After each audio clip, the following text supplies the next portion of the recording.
Hello everyone, I am Brother Eds and welcome to another episode with me and my students. So, enjoy the video. Hi, I am Phineas J. Taranis, a grade 10 student from section St. Margaret. I was assigned to do a reporting about friendship stories in the Bible. This reporting will revolve around storytelling, so there will be 4 stories in total. Then in every story, I will give a moral lessons that maybe we can apply in our everyday living. So first, let's start with the word friendship.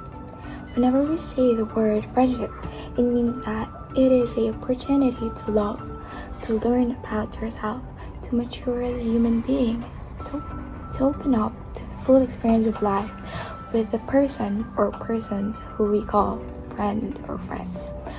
A friend is someone who knows you and loves you just the same. A lot of people claim that they have friends everywhere. Well, maybe they are really lucky. But most of us can count real friends on one hand. For you, what do you think is the best definition of a true friend? Let me tell you a story that maybe can truly define a true friend. One of the most famous stories about friendship in the Bible is the story of Jonathan and David. Saul was the first king of Israel at that time, and Jonathan was his son. Jonathan would have been the next king in Israel, but his father Saul had disobeyed God to the point that having the kingdom taken away from him, God had already chosen David to the next king of Israel. Even though Jonathan knew that David would be the next king, he befriended the young man. Jonathan was willing to trust God's decision and choice of the next king, while accepting this meant Jonathan would never be king. Saul tried to kill David, but Jonathan helped him escape. When it was clear that King Saul would not allow David to leave, Jonathan put himself to risk to protect David. Jonathan confronted Saul concerning David, at which time Saul's anger was turned toward Jonathan. They eventually parted out of necessity. David was heartbroken to learn of his friends' death. I know this story is kind of tragic one, but throughout the story, it told us that what really a true friend is. A true friend that will rejoice and celebrate your victory with you, won't look down on your strengths and abilities that God has placed within you, and whenever you achieve success in any area of your life, they will be happy for you. And story number 2, Ruth and Naomi. Ruth's late husband was Naomi's son. While they were connected by a marriage relationship, they were also dear friends. Ruth insisted on returning with Naomi to her home country of Israel, though Ruth had lost her husband to death. She didn't want to lose her friend. They returned to Israel together, grieving deeply for their mutual loss. They were faithful to one another. One of Naomi's relatives fell in love with Ruth. Their marriage brought peace and joy to the 2 ladies. This story taught us to cherish our friends, who is always there for us, who has always got our back no matter what, who watch out for us and ensure we are not in danger, who's willing to love us despite of our flaws, and who's willing to forgive us over and over again. Speaking of forgiveness, in our 3rd story, which is the story of Jesus and his disciple Peter, will show us how powerful forgiveness is. Jesus had a strong bond and friendship with all the disciples.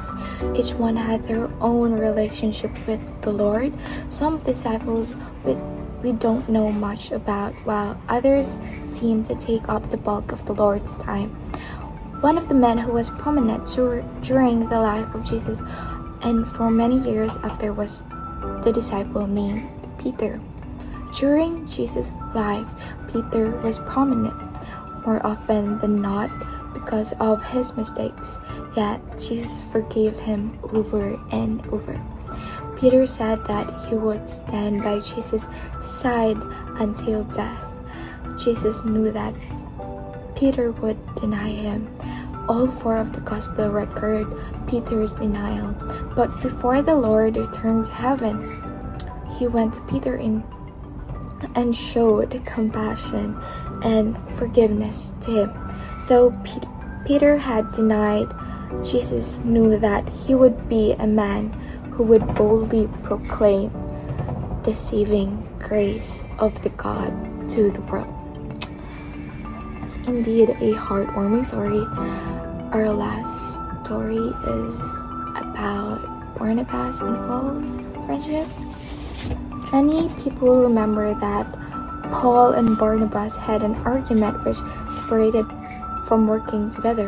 However, it should also be remembered that these two men spent many years together as friends and partners in ministry.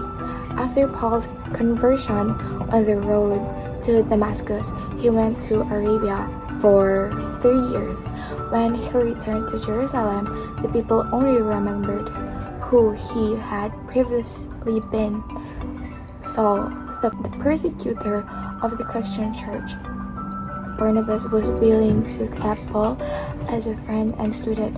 Early in their relationship, it is obvious that Barnabas was the leader of the team. Barnabas was training Paul to be the great evangelist that he ultimately became. Later in the book of Acts, Paul is seen as the leader of the team. There is a change in the language when they first worked together. The Bible talks about Barnabas and Paul. Later, they were known as Paul and Barnabas. At some point, the student became the leader of their group of ministers. The two men worked for many years together, assuming that they separated as many believe over their relationship with John and Mark. Paul speaks with respect to Barnabas' decisions. Early in their traveling ministry, John Mark went back home, but later Paul said that the young man had become profitable for the ministry. Paul benefited from the stance that Barnabas took in choosing to train. Though they did not always agree, it appears that these two friends continue to have a respect for each other and their decisions. As we scan through the story, indeed that friendship can be destroyed easily unless the bond is untrue. And the story taught us that the most beautiful discovery true friends make is that they can grow separately without growing apart. A best friend is a privilege and one of life's greatest gift. True friends are rare and they should be cherished. That's all, and thank you for giving me a spare of your time. It means a lot. And again, thank you for listening. If you like the video, give us a thumbs up, comment below, share, and subscribe. That would be all. God bless you. Bye.